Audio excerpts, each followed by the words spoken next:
We must strike! The Tempestate is upon us! No more words! Only action! Attack! The first thing I tasted was dried blood mixed with sand. The second was the blade pressed against my throat, so firmly that a slight tremor was enough to tear my skin open like old leather. I had no idea where I was, nor how much time had passed since the attack, but I knew one thing. If I made the wrong move, that would be my last breath. I was lying face down, half buried in the sand, the sun burning my back as if it wanted to return me to the dusty desert. Each breath scratched at my lungs. It felt like someone had filled my chest with stones. I tried to remember what had happened, but the images came in fragments. The caravan, the scream of the first man hit, the fire rising faster than any response, the smell of burning flesh, the glint of the bandits' daggers. After that, only the warm darkness of unconsciousness remains. When I regained feeling in my body, I realized that arms were dragging me across the sand. My shoulders scraped as if peeling, my knees banged against rocks hidden beneath the dunes, and every inch I traveled felt like the ultimate punishment for having survived longer than I should have. I wanted to fight, but the forces wouldn't obey. My body was dead weight being pulled by people I couldn't even see. When they turned me around, the sun exploded directly into my eyes. For a few seconds, everything was just a white blur, vibrating, throbbing along with the pain in my head. I blinked until the shapes began to emerge, silhouettes silhouetted against the sky, spears, shoulders covered by light cloaks, hair tied in thick braids, swaying in the desert wind. I gradually realized that I was surrounded. I saw firm legs buried in the hot sand, calloused knees, old scars crisscrossing thighs and calves, with defined arms holding blades with ease, as if they were extensions of their own bodies. And then, when I finally managed to focus on a face, I understood. They were women, all of them. Women warriors with the gaze of those who have seen too many people die. One of them was closer than the others, bent over me. His amber eyes held no compassion. She examined me as if I were a wounded animal found on the road, something that could be salvaged or discarded. Its blade rested on my throat, light but determined, ready to descend if I gave it a reason. I didn't need to hear the words to perceive the silent judgment. I knew what I looked like, a washed-up mercenary, sunburnt, with skin cracked from thirst, covered in dust and blood so thick you couldn't even tell if it was mine anymore. Nothing about me seemed valuable. I had no gold, no cargo, no company. It was just that mark on my chest that I'd carried since I was a child. I felt the torn fabric of my shirt give a little more as they pulled me. The hot air touched the crescent-shaped scar directly in the center of my chest. I always thought it was just the consequence of a silly accident in childhood, something between a blade, carelessness, and fire. A mark that for me meant nothing more than old pain. But at that moment, I realized that it wasn't like that for them. The silence around me changed. The weight in the air became different, denser, more tense. The blade that threatened my throat moved away a few millimeters, not out of mercy, but out of shock. The warrior who had been studying me no longer looked at my face. Her eyes were fixed on the scar. I saw her take a step back, as if something had pushed her from the inside. I saw how his hardened expression softened for a moment, giving way to a strange mixture of astonishment and recognition. I saw how the rest of the group reacted, first with an almost inaudible murmur, then with synchronized movement. Within seconds, those heavily armed women, who had the power to kill me right there, knelt in the sand before me. The spears bent, their tips touching the ground. Heads bowed, eyes fixed on the moon-shaped mark on my chest, as if they were standing before something sacred. I lay there half-conscious, trying to understand why a group of unknown female warriors were kneeling before a man who could barely breathe. In my mind, it all made even less sense. Hours earlier, I was nothing more than a survivor clinging to life out of sheer stubbornness. I had lost the caravan, my colleagues, my pay, everything. My only concern was surviving another day, finding water, finding shade, anything that would keep me from the slow and stupid end that the desert reserved for the weak.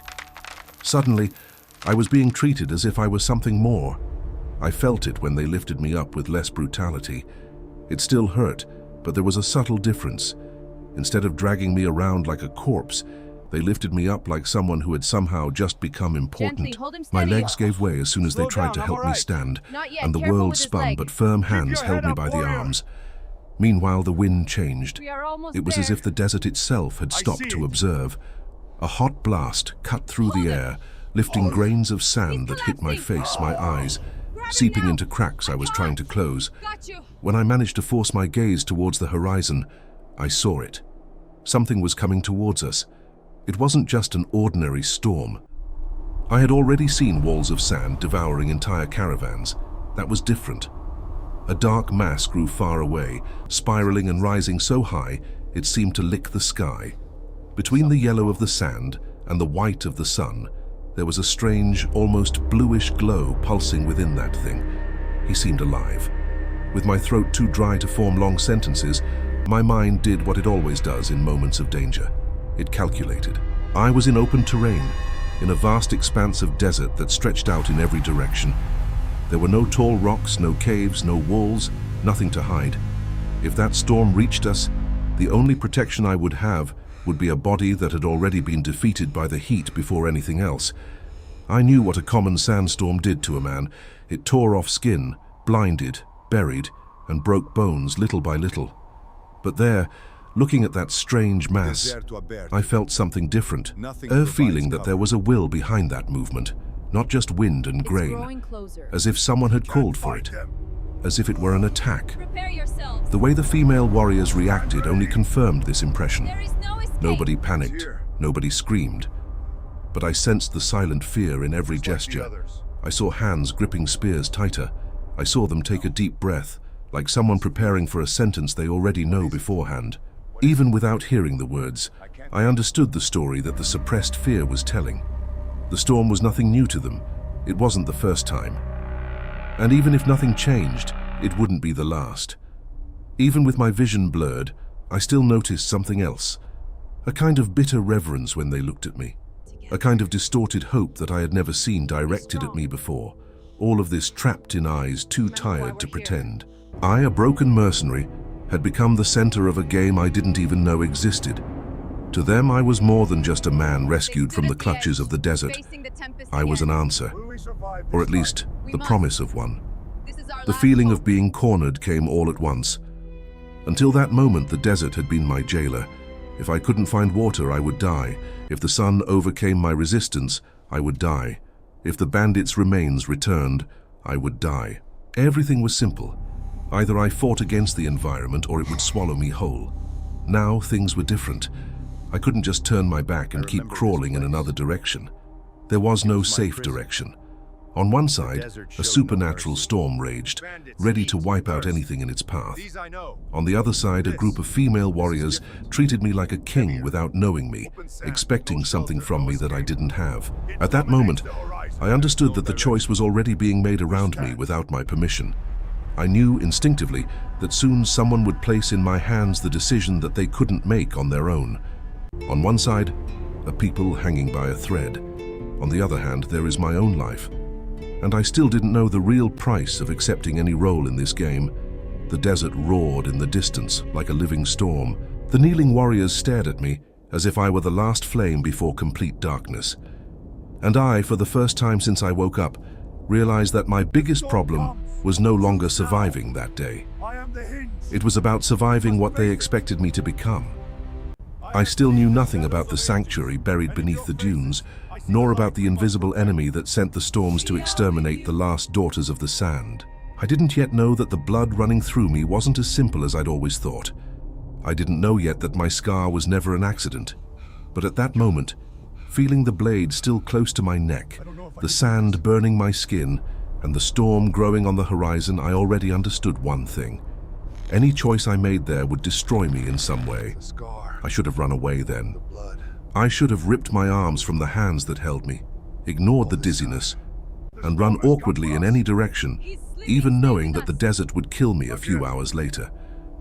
To have died like an insignificant man, swallowed by anonymous sand, would have been simpler than what came after.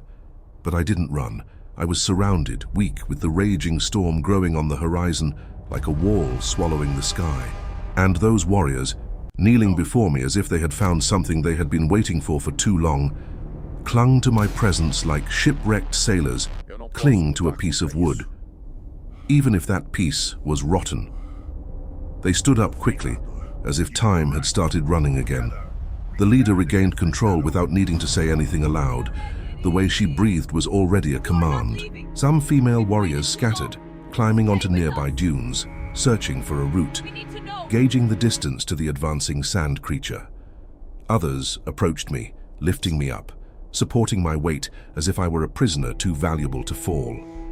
We began to move through the desert, or rather they moved and I was dragged along, stumbling. My feet sank into the hot sand, each step a sharp pain cutting through the soles of my feet, and my lungs burned trying to keep up with the warriors' pace. They advanced with ruthless efficiency, like people who knew every incline of that sea of dunes. All I could see was the ground, the sunlight, shadows passing overhead, and the roar of the storm growing louder. The wind was blowing from behind, pushing fine grains against our backs. It was like being pierced by thousands of invisible needles. Every time I looked back, I saw the swirling mass growing, taking shape, rising so high that it was already swallowing half the sky. I remembered all the storms I had ever seen. None of them had eyes. That one seemed to have. The female warriors didn't speak, but their bodies said it all. The way they clenched their fists, how the muscles in their necks tensed, how their eyes scanned the horizon searching for a specific point among the dunes. They weren't running aimlessly. They knew where to go. I was the only one there who didn't have a map of anything. The desert changed little by little. The dunes have lost height.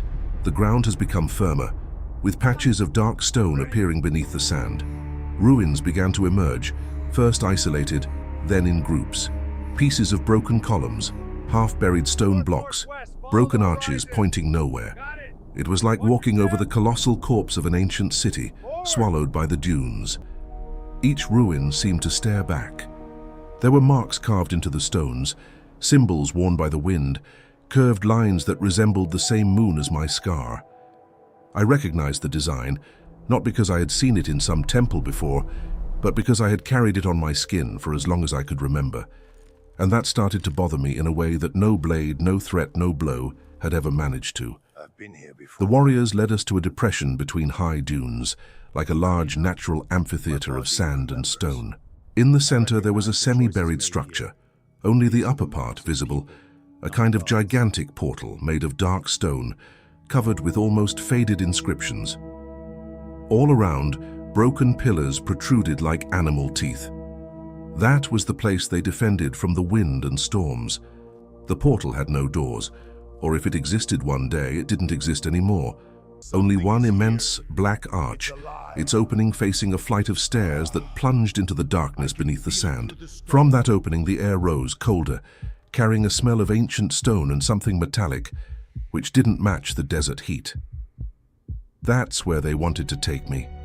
Even without hearing a single complete explanation, I understood the brutal logic of that situation. On the surface, the storm was approaching too fast. Down there, beneath the sand, was a sanctuary that could only be opened by someone marked by the moon. Above, death. Below, a promise. In the middle, me. I stood there for a few seconds in front of the arch, my legs trembling more from fear than exhaustion. The roar of the storm made the ground vibrate. The sand danced in tiny whirlwinds around us, as if the desert had begun to go mad with the proximity of that thing. The female warriors were watching me, waiting for me to advance. They didn't push me, they didn't need to. There, for the first time, I clearly understood the type of choice that lay ahead. I could have refused. He could burn the last of his energy, turn his back and try to run in any direction, betting on luck and the indifference of the desert. Or I could go down those stairs, enter a place that no one else could cross without dying, accept a role I didn't ask for. None of the options came without cost. While I hesitated, a memory hit me like a punch. My mother, when I was little, sitting by a dying campfire, running her fingers over the scar on my chest. She never let anyone see properly. She always hid it. She always changed the subject when I asked where it had come from. One night, thinking I was asleep, I heard his low voice saying that the desert claimed its chosen ones early. At the time, I thought it was just superstition. Now I wasn't so sure.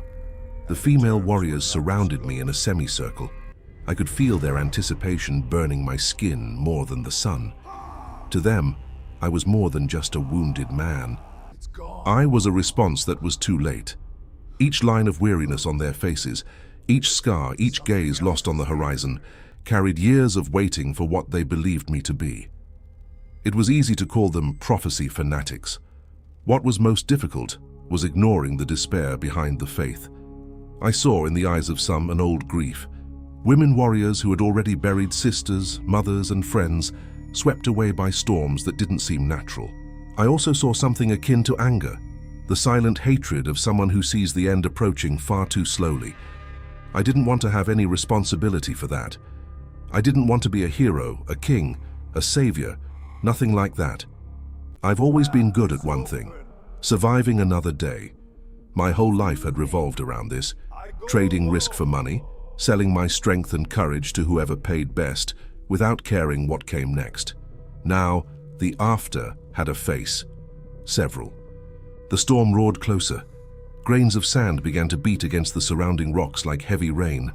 The wind pushed us forward as if the desert itself had decided for us. I knew that if I stayed up there, I would die. But he also knew that if he went down, there was no turning back. Something inside me had already been whispering this uncomfortable truth. I took the deepest breath I could in that warm, thin air.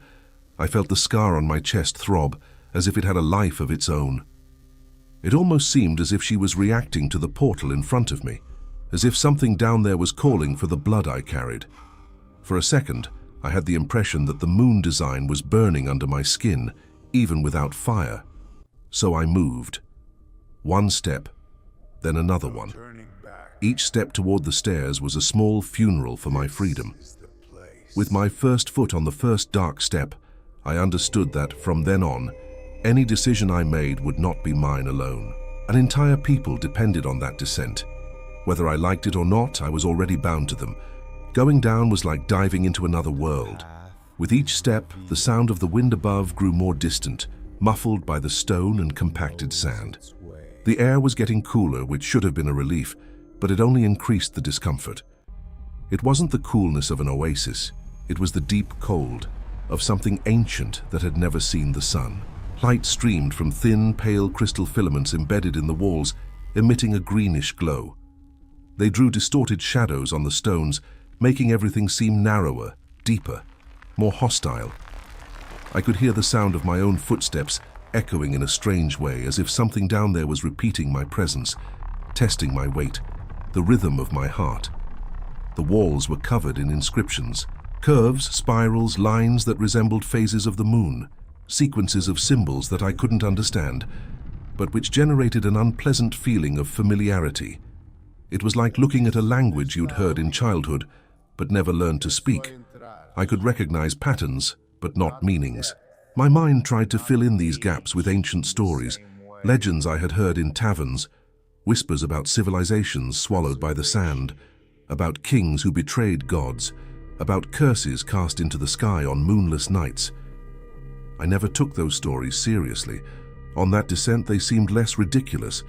The deeper we delved, the stronger a feeling became that was difficult to explain. It wasn't just fear. It was as if something invisible was running its fingers through my head, feeling around for memories, measuring anger, weighing guilt. I started remembering things I had buried of my own accord, faces of people I killed on the job, the expression of a young soldier who hesitated before falling, the choked sound of someone begging for mercy that I didn't give. The sanctuary did not ask for names.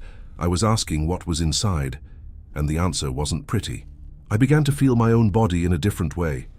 Each scar burned for a reason, as if the surrounding stone reacted to each mark, each mistake, each choice made above the sand. The moon-shaped scar on my chest was the one that hurt the most. It pulsed rhythmically, in sync with something I couldn't yet see but knew was waiting for me down there. The female warriors followed behind in silence. I knew that for them, that place was as familiar as the sound of coins falling on the table was to me. But I also knew that none of them could cross a certain line. The prophecy wasn't just about my brand. He was talking about the price for those who didn't have it. At one point during the descent, we passed through a side opening that led to a kind of secondary chamber. At a glance, I saw bones scattered across the stone floor, deep marks on the walls, as if something had tried to climb out. Some marks were from blades, others from fingernails. None of them had worked. I didn't ask what had happened there. I didn't need the answer in words. It was obvious that I wasn't the first to be brought to this sanctuary. Others had already tried to be the solution. Others had failed. The remains there were silent proof that prophecies guarantee nothing. We continued on until the stairs ended abruptly on a wide stone platform suspended above a huge hall. The ceiling was so high that it disappeared into the darkness. The ground, dozens of meters below, was covered by a thin layer of sand, as if the desert itself had found a way to invade that far. In the center there was a circular structure, a dark stone disc embedded in the ground, covered in moon symbols. Around the disc, wide pillars formed a ring, each with deep handprints. Ancient hands of many sizes. Some of the prints were almost erased, as if time had decided to swallow even the fingers of those who tried to open it. Others were clearer, more recent, a sign that it hadn't been that long since someone had been there. I understood, without anyone saying it, what they expected me to do. That record was the door, the ring of pillars, the locks, the mark on my chest, the key. I just needed to play, just that. I would simply surrender my body to a mechanism that clearly wasn't designed with humanity in mind. Part of me thought about turning back. Another, too tired, just wanted it all to end one way or another. Maybe the record would reject me. He might kill me immediately. It would be quick, clean, without storms, without sand in our lungs, without war. Only one end. But I also knew there was another possibility, more frightening than a quick death. Maybe it would work. Perhaps the sanctuary would open. Perhaps I would see what had been locked there since time immemorial. And then there would be no more excuses. If the power were within my grasp, I would have to decide whether to use it for them or let everything fall apart. That was the real trap. The storm even up there seemed to respond to my hesitation. The hall trembled slightly, grains of sand falling from the ceiling as a reminder that time was running out. I didn't know exactly how much further it would take for the thing to engulf the surface, but I felt it wasn't much. In the desert, delay and urgency always go hand in hand.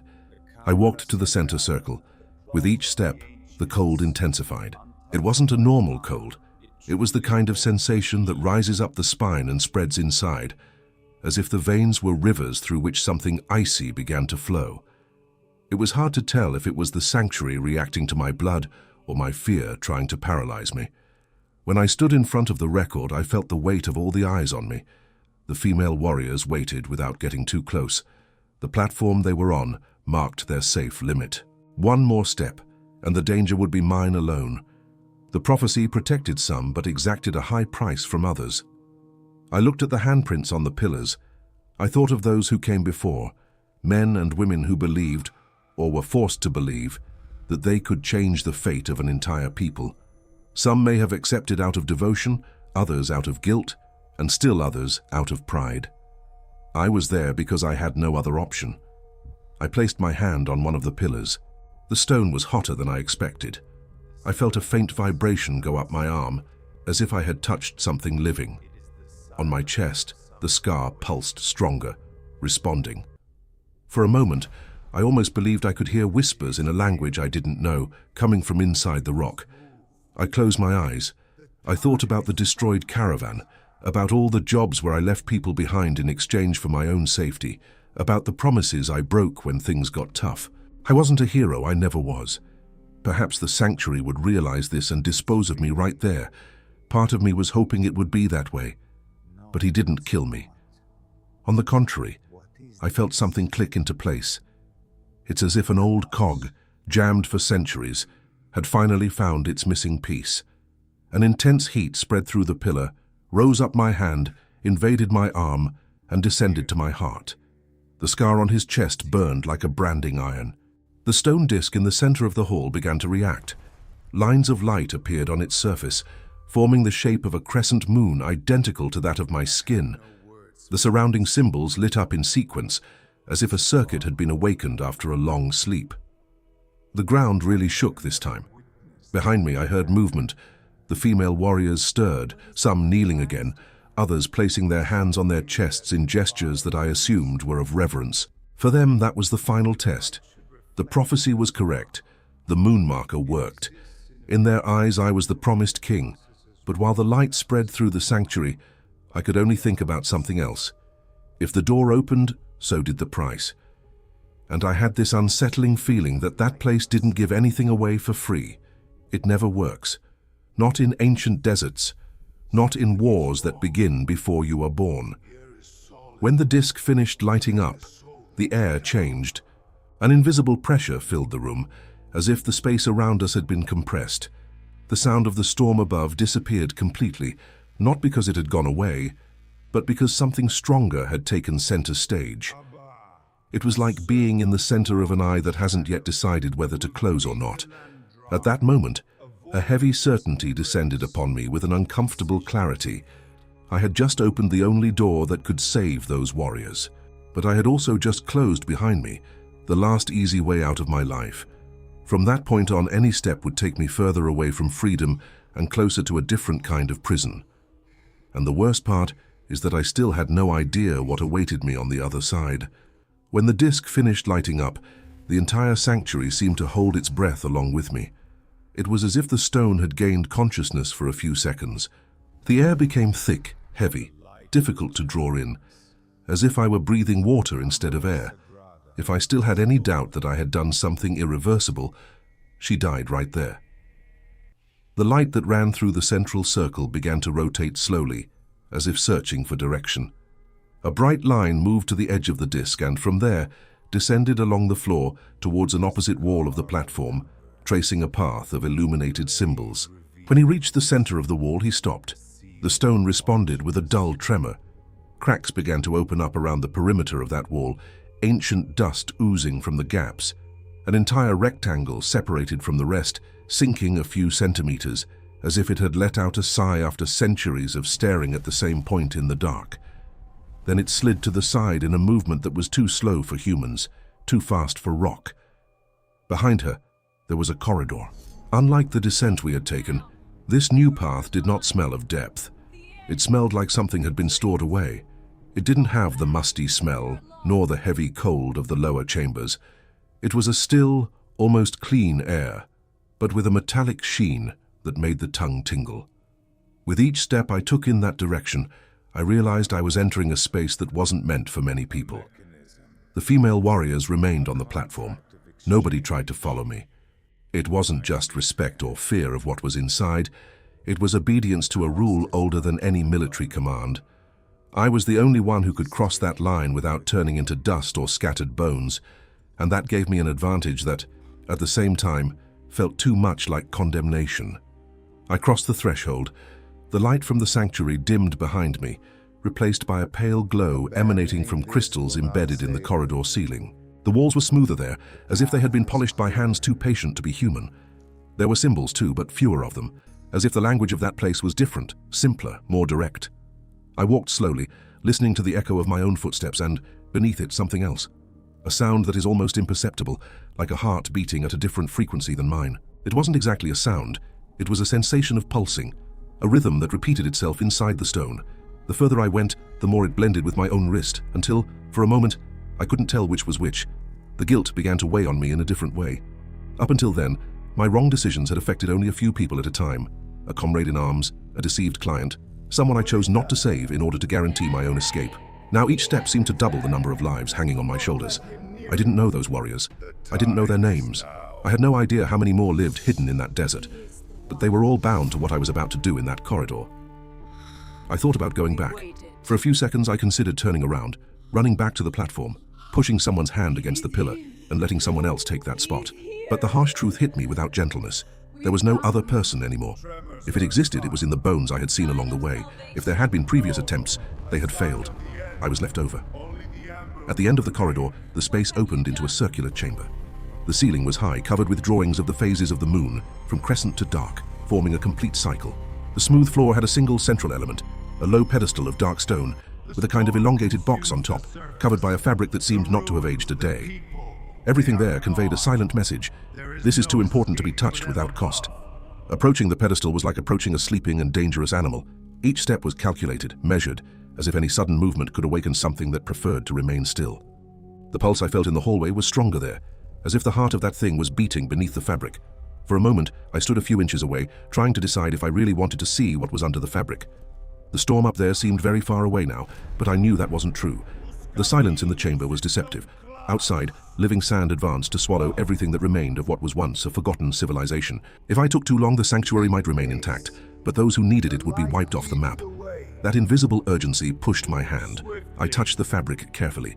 It wasn't rough or silky, it was strange, with a texture that changed under my fingers, as if it were alive, reacting to my skin. For a moment I thought about backing down, but I had already gone too far to refuse the end of the revelation.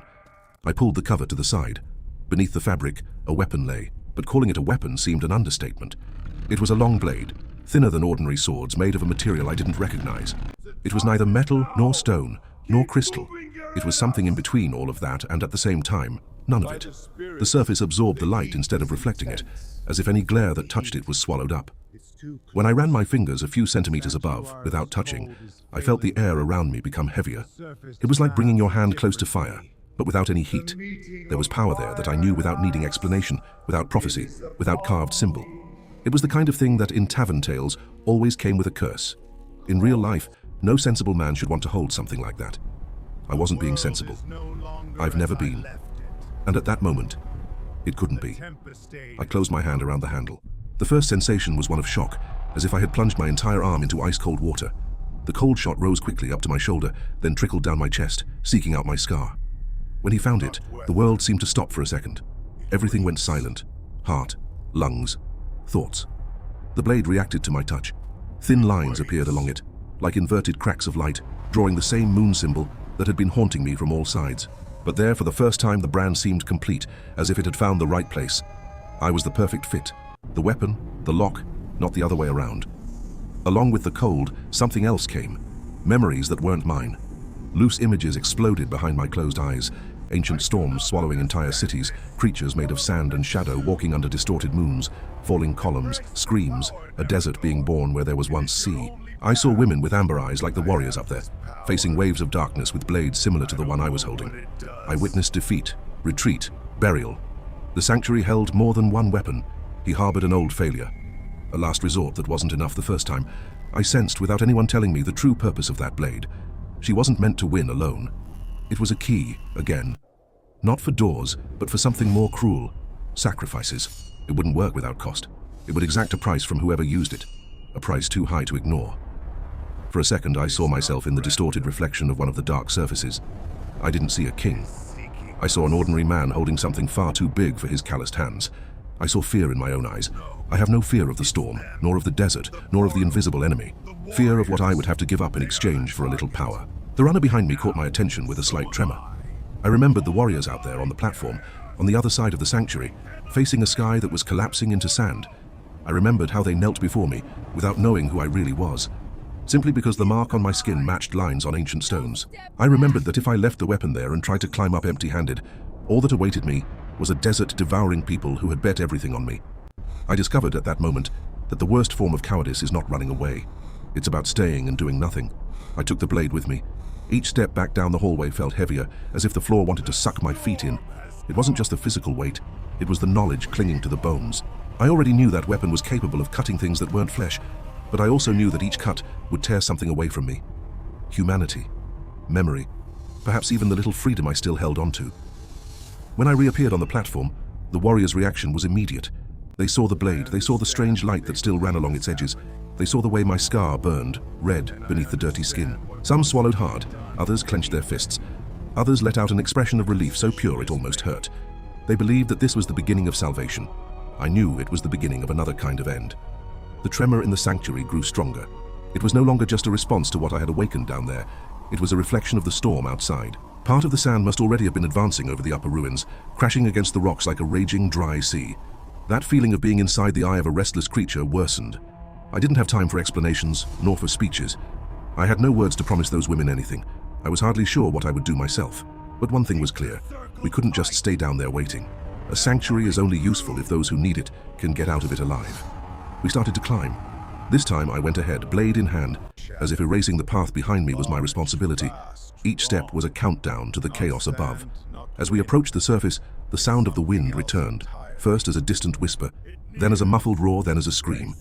The heat has returned as well, overwhelming and suffocating. The sanctuary's chill sank into me, settling somewhere between my heart and stomach. While my skin rekindled under the sun, I couldn't yet see, but could already feel. It was an impossible combination. Fire on the outside, ice on the inside. The human body wasn't made for that. When we emerged back to the surface, the world had changed. The sky was no longer a burnt blue. It was a whirlwind of grey, brown, and a strange, almost bluish glow at the bottom of the swirling mass. The storm was almost upon us. It was like looking at a living wall made of sand, dry lightning, and shadow. The wind was blowing so hard that you had to lean forward to avoid being thrown backward. Fine grains cut across our faces, arms, any exposed skin, as if the desert had gone mad and wanted to tear away piece by piece of our humanity before swallowing the rest. The surrounding ruins were distorted shadows, about to disappear beneath a tide of dust. I didn't know exactly how to use the weapon. There was no manual, no ancestral voice whispering instructions. All I had were the images that had been forced into my head when I first touched the blade. Women of the sand raising similar weapons against storm walls, cutting not the wind but something that lurked within it. The storm wasn't just wind, I felt it now, with a clarity I hadn't felt before. There was an intention in that approach, a direction, a focus. That thing was coming, not only to sweep away the desert, but to erase a specific point. The female warriors, the sanctuary, the history they represented.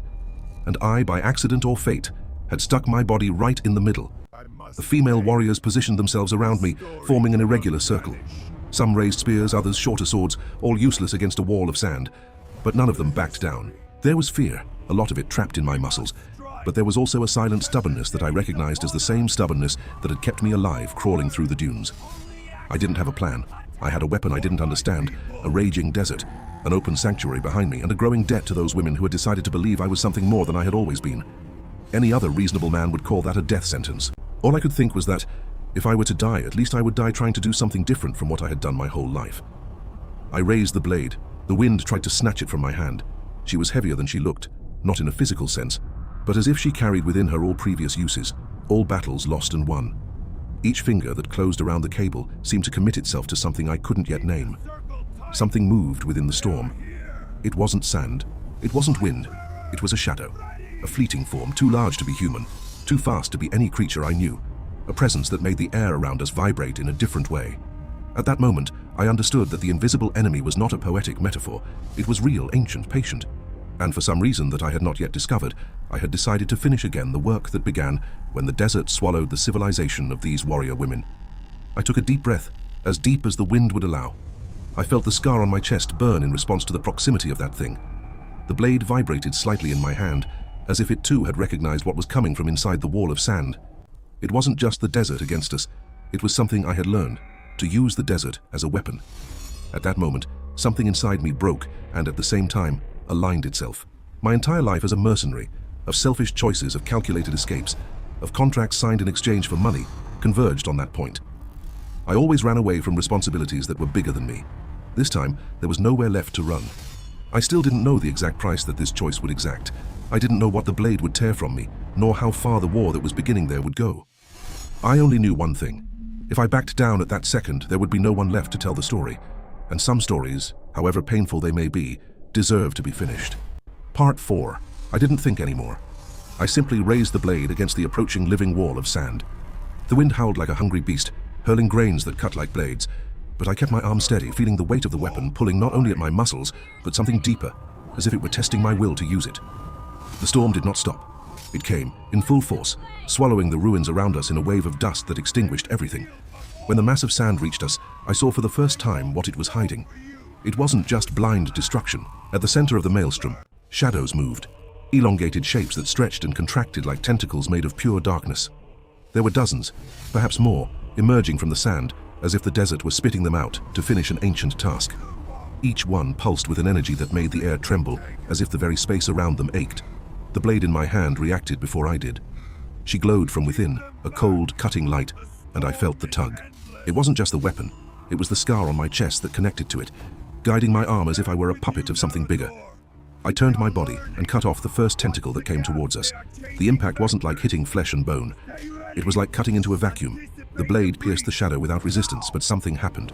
The darkness ripped open, releasing a sound that was neither a scream nor wind, but a distorted echo of ancient pain. The tentacle dissolved into black dust that mixed with the sand, disappearing as if it had never existed. The female warriors around me attacked as well. Spears pierced the air, swords cut through smaller shadows, but I could see that theirs didn't work the same way. They caused harm, they delayed, but they did not destroy. Only the blade in my hand could truly extinguish it. Each blow I landed seemed to suck something out of me, a weariness that went beyond the physical, as if the weapon were drinking not only the enemy, but pieces of my own essence. I was cutting and twisting, cutting and retreating, feeling the sweat mix with blood and sand on my face. The shadows came in waves, testing, surrounding, learning.